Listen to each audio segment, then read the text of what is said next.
Como lo anunciamos, hoy nos acompaña en nuestros estudios el presidente del Consejo de Ministros, el doctor Juan Jiménez, a quien le damos la bienvenida a los estudios de TV Perú Noticias. Buenas noches, doctor. Muchas gracias por estar con nosotros. ¿Cómo estás? Un placer saludarte. Usted ha presidido hoy una sesión del Consejo Nacional de Seguridad Ciudadana para responder a inquietudes principales de la población, ¿no? Como son la lucha contra la delincuencia o también la seguridad vial con los últimos accidentes trágicos que hemos visto. Uno de los anuncios es el bloqueo de celulares en penales a través de la inversión privada. ¿Hay alguna manera de medir el nivel de eficacia que puede tener esta medida y cómo evitar estos delitos que se cometen desde las cárceles? Sí, mira, el anuncio que hemos hecho el día de hoy es súper importante. Desde las cárceles peruanas, lastimosamente, se introducen de manera ilegal teléfonos celulares y desde esos teléfonos se vienen cometiendo y planificando hechos delictivos. Lo tenemos esto en el norte del país, en Trujillo, en la cárcel de Pixi, en Chiclayo, aquí mismo en Lima. Entonces, hemos venido trabajando en los últimos 18 meses con Proinversión en una iniciativa que va a generar un cambio importante sin que le cueste un centavo al Estado. Es decir, se ha abierto ya el concurso para que los privados presenten sus iniciativas a efectos de que podamos bloquear, es decir, instalar equipos que bloqueen el uso de celulares con tecnología de punta que será administrada por los propios privados en los penales para poder de esta manera hacer frente a un problema que veníamos atravesando hace bastante tiempo y que no tenía ninguna atención del Estado. ¿Y quién asume el costo entonces? El costo lo asume íntegramente la empresa privada. Se trata de equipos de última tecnología que permitirán que solamente puedan hablar los presos que estén en régimen ordinario, es decir, los presos primarios, por los sistemas de telefonía que esta empresa va a colocar. Se trata de un sistema nuevo, unos locutorios, a través del cual cuando uno recibe una llamada de un penal, va a haber una operadora que va a explicarle a la persona que recibe la llamada si desea recibir la llamada del penal de San Jorge, del penal de Lurigancho, a efectos de que si uno quiere recibir esa llamada, la acepte y haya la comunicación. Ahora, no tendrían por qué tener celulares los presos en las cárceles, ¿no? Está absolutamente prohibido, pero lo que sí está permitido en las cárceles son teléfonos de monedas. Públicos, como el que tiene Alberto Fujimori en su cárcel. Exactamente, entonces se trata de que esos teléfonos, digamos, sean retirados y entre un nuevo sistema de comunicación que tendrá un mejor control porque las personas podrán recibir llamadas siempre y cuando las acepten desde un penal, ¿no? O sea, fracasó el sistema de requisas cuando se mostraba que estos celulares incautados. Digamos, lo que pasa es que siempre la criollada y la forma de burlar la ley existe en el país y siempre ven la forma de introducir celulares. Mire, esto funciona en las cárceles de California, en las cárceles de Chile, donde hay miles de celulares también que penetran la seguridad. Siempre encuentran la forma los delincuentes de poder ingresar este tipo de, digamos, de productos que no están permitidos, ¿no? Pero lo que tenemos que hacer es siempre ser proactivos y una de las formas va a ser el bloquear los centros penitenciarios. ¿Y se podrá cuantificar, una vez que pase cierto tiempo, en cuánto se redujo, por ejemplo, el número de secuestros, el número de extorsiones, con este tipo de medidas? Sí, porque la gente quiere eso, ¿no? Sin duda. Y sobre todo... ¿Hay una meta propuesta ya? Lo que se está haciendo en este momento, además, es aquellos delincuentes peligrosos, y eso también se ha dado cuenta en el Consejo de Seguridad Ciudadana por parte del INPE, es el traslado a cárceles de mayor seguridad, ¿no? Se ha hecho en los últimos meses varios traslados de presos muy peligrosos a la cárcel de Chayapalca, donde están súper aislados y no están cometiendo ningún tipo de hecho criminal. Otro anuncio son los 900 millones de soles para el mejoramiento de seguridad vial, para evitar las tragedias que hemos visto. El ministro de Transportes ha anunciado una inversión pública para los próximos 18 meses para el mejoramiento de las vías, señalización, vallas, ensanchamiento de determinadas pistas, a efectos de poder paliar. Hemos sido muy,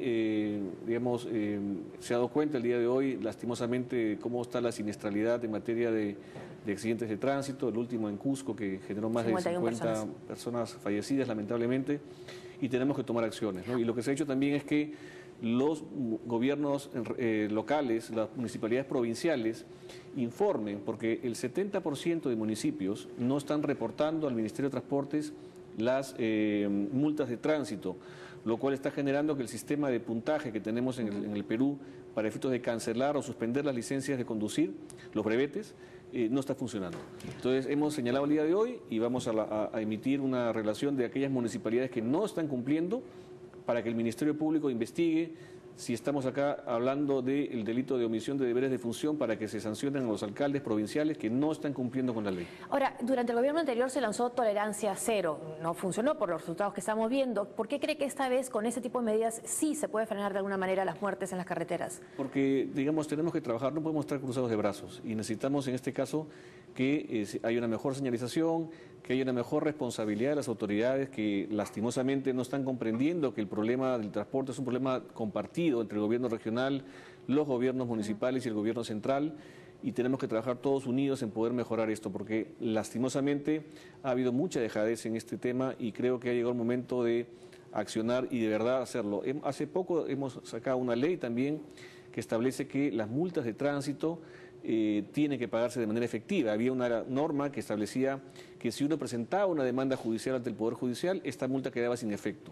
Eso lo hemos eliminado y aquellos transportistas, aquellas personas, por eso teníamos gente que tenía 50, 60, 100 multas de tránsito, porque cada multa se iba al Poder Judicial. Ahora, yendo al tema de hoy, la censura que fue rechazada a la canciller, la ministra Eda Rivas, ¿qué conclusiones sacar tras esta votación, ¿no? Tras la ida de ella al Congreso y el debate que hemos todos visto, bastante intenso?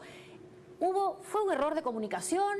¿Se debe entonces plantear finalmente el cambio, una modificación constitucional en lo que a viajes presidenciales se refiere? ¿Contarían con los votos para hacer una modificación así? Mire, yo no sé si es un tema de modificación constitucional, pero sí creo que se requiere una normativa mucho más precisa para mejorar este proceso de autorización del Congreso. Yo creo que finalmente el día de hoy hemos visto un procedimiento parlamentario donde hemos tenido lastimosamente un debate muy subido de tono. Creo que la gente no está contenta con lo que ha pasado hoy día en el Congreso y creo que poco ayuda a la legitimidad constitucional que estemos en un debate que al final ha sido bastante estéril, no ha producido nada positivo y que por el contrario finalmente hemos estado invirtiendo mucho tiempo, ¿no es cierto?, en este asunto y creo que tenemos que pensar en los temas positivos y digamos que generen la solución a los problemas del país. Lo que pasa es que en este tema también para los adversarios del gobierno lo que sucede es que también ha habido un costo político para el gobierno porque han necesitado contar con los votos de Perú Posible, un aliado en problemas. ¿Cuál es el costo, cree usted, político que tiene el gobierno a la hora de haber necesitado esos votos? Yo creo que acá el problema es la gobernabilidad del país y iba a ser una señal muy mala para la comunidad internacional el hecho que nuestra canciller sea censurada.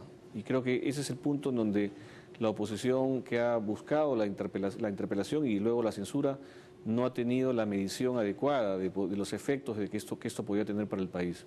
Y Perú Posible, más allá de alianzas que en realidad no existen, porque Perú Posible lo que tiene con el país es un compromiso por la gobernabilidad, sin nada a cambio, como ellos mismos lo señalan. Lo que plantea es la importancia de que el país esté en un escenario de tranquilidad y donde la política exterior que el presidente de la República de manera acertada conduce de acuerdo a la Constitución es un elemento que tiene que aglutinarnos y no generar este tipo de distorsiones, ¿no? Pero claro, ahí ya los tweets, las opiniones de opositores como Keiko Fujimori dicen hay blindaje para los aliados y ultraje para los enemigos. Mire, aquí yo no sé si las personas tienen los suficientes argumentos para decir lo que señalan. Lo que yo pediría más bien es recordar y hacer un poco de historia sobre qué ocasionó más bien el fujimorismo en términos de justicia, en términos de cumplimiento de la ley, de respeto a la Constitución. Entonces, yo solamente recordaría el pasado para saber qué va a pasar en el futuro y cómo podemos nosotros saber qué es lo que los actores políticos el día de hoy proponen, ¿no? Y hablando también de actores políticos, esta vez del APRA, han denunciado penalmente al presidente de la megacomisión por el caso de los narcoindultos. El expresidente Alan García acusa al gobierno de usar políticamente la megacomisión para perjudicarlo. Bueno, Keiko Fujimori también los acusa de estar maltratando a su padre. Con estos líderes políticos, con esta actitud frente al gobierno, ¿qué futuro tiene el diálogo por el que el gobierno ha apostado? Mira, Josefina, lo primero que yo quisiera decir es que Sergio Tejada es una persona por la que yo tengo el mayor de los respetos y me solidarizo con él frente al cúmulo de imputaciones que desde el día de ayer él ha venido recibiendo. Sergio es una persona competente, es una persona honesta, una persona constructiva, positiva, que tiene un encargo el día de hoy del Congreso de hacer una investigación de un tema muy complejo. Y es una investigación preliminar, una indagación que todavía no sabemos en qué va a terminar, pero los ataques que él está recibiendo, yo a nivel personal quiero de alguna manera señalar que es muy injusto lo que está pasando.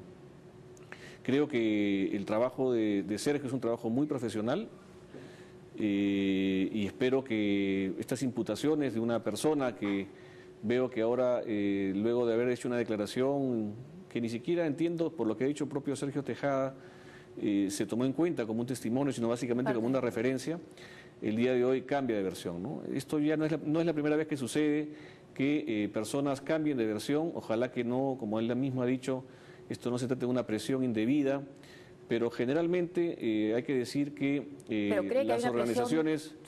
las organizaciones, digamos, que de alguna manera están fuera de la ley, suelen presionar a los testigos, a los peritos en los procesos de investigación. ¿Pero cree que hay una presión del APRA hacia este testigo? Yo espero que no, pero el patrón recurrente en cualquier investigación de alguien que denuncia algo que luego se desdice es porque en algún momento tuvo algún tipo de presión o algún tipo de situación lesiva a sus derechos. Y creo que ahí yo no sé en qué medida el Ministerio Público, que tiene un programa de protección de testigos, efectivamente en el caso de este sujeto, ha activado el sistema de protección. Parece que no, porque entiendo que este señor se encontraría fuera del país, de tal manera que no hay ninguna garantía de que efectivamente haya tenido la protección del Estado. Yo quiero decir que en los casos en donde tenemos controversias importantes, denuncias, investigaciones trascendentes, el Estado tiene que activar los mecanismos de protección de testimonios justamente para que este tipo de circunstancias no se den, es decir, de que personas cambien sus versiones y debiliten de esta manera cualquier investigación. Ahora, ¿puede prosperar una denuncia de ese tipo contra un congresista hecha por la vía penal? Los congresistas tienen inmunidad parlamentaria, de tal manera que eso es un tema que tendrá que dilucidarse finalmente en el Congreso. El Congreso. Ahora, también en temas de la prensa, ¿no? Ayer la Sociedad Interamericana de Prensa, en la Sociedad Interamericana de Prensa hubo un debate. La República ha acusado al diario El Comercio de estar concentrando los medios por la compra que han hecho de acciones del grupo de prensa, que incluye diarios como Ojo o como Correo. Ahora, ¿usted cómo ve esa compra? ¿Cree que es solo un tema de libertad empresarial, como señala El Comercio, donde se concentra casi el 80% de la publicidad a nivel nacional? ¿O cree que también va a tener una implicancia, una influencia en la libertad de expresión? Bueno, la Constitución peruana, por una vieja realidad que tuvimos en el país, en una dictadura en los años 70, estableció la prohibición de concentración de medios. Este es un tema que no está regulado porque la tendencia que ha habido en el país es a establecer que la mejor ley sobre libertad de expresión es la que no existe. Pero esto generaba un vacío en relación a la actividad empresarial de los medios de comunicación. Mire, el gobierno no se va a meter en ese tema si es un asunto que se discute a nivel de la Sociedad Interamericana o finalmente a través de algún organismo que regule el mercado. Nosotros vamos a respetar esa decisión. ¿Pero le parece beneficioso para la libertad de expresión? A mí me parece que tenemos que ponderar siempre tanto la libertad de expresión como el derecho de las personas a informarse. Y en ese sentido, yo estimo y entiendo que tenemos que tener una posición bastante abierta en general sobre cómo deberíamos manejar ambos derechos y ponderarlos adecuadamente.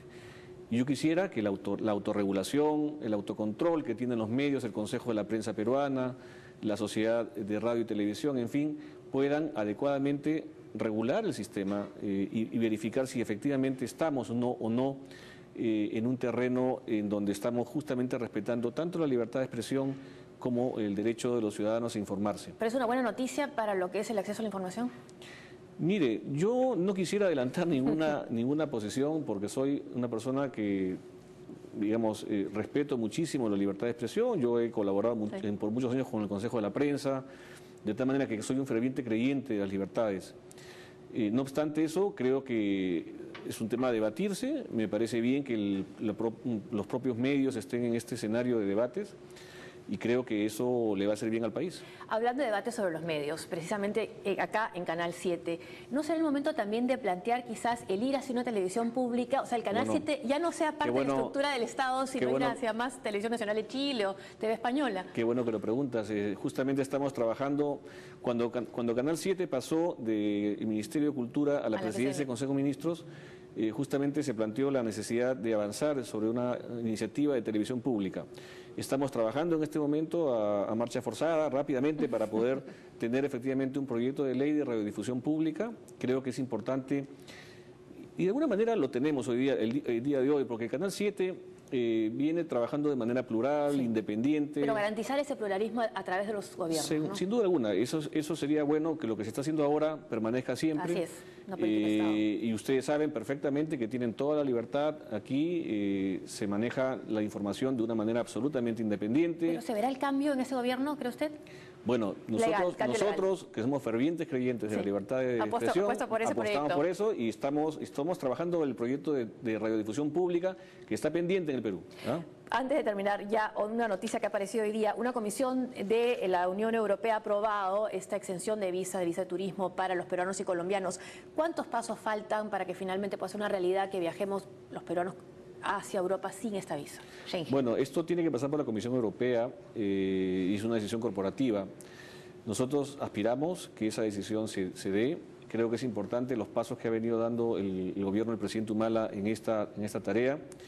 Esto lo que va a implicar es el respeto al Perú, ¿no es cierto? El Perú pasa a un nivel superior y ojalá que esta decisión se dé. Nosotros estamos trabajando firmemente en esta tarea. El presidente Humala fervientemente ha dispuesto que esto sea una política de relaciones exteriores y ojalá que esto se pueda dar en el corto plazo. Ahora, ¿serán meses, años? Sí, eso no lo manejamos nosotros, pero eso lo que va a plantear es el respeto a la política internacional del Perú, a que el Perú es un país, digamos, que está en crecimiento, es un respaldo al país y eso es muy importante. Y va a ser un tratado, ¿no?, de libre comercio con Europa. Sin duda, ¿no? Sin duda. O sea, creo que es la señal de que pasamos de ser un país adolescente a un país maduro. Muchas gracias, doctor Jiménez, por venir acá a TV Perú Noticias. Gracias, Josefina. Buenas noches, gracias. Una pausa y volvemos con más información.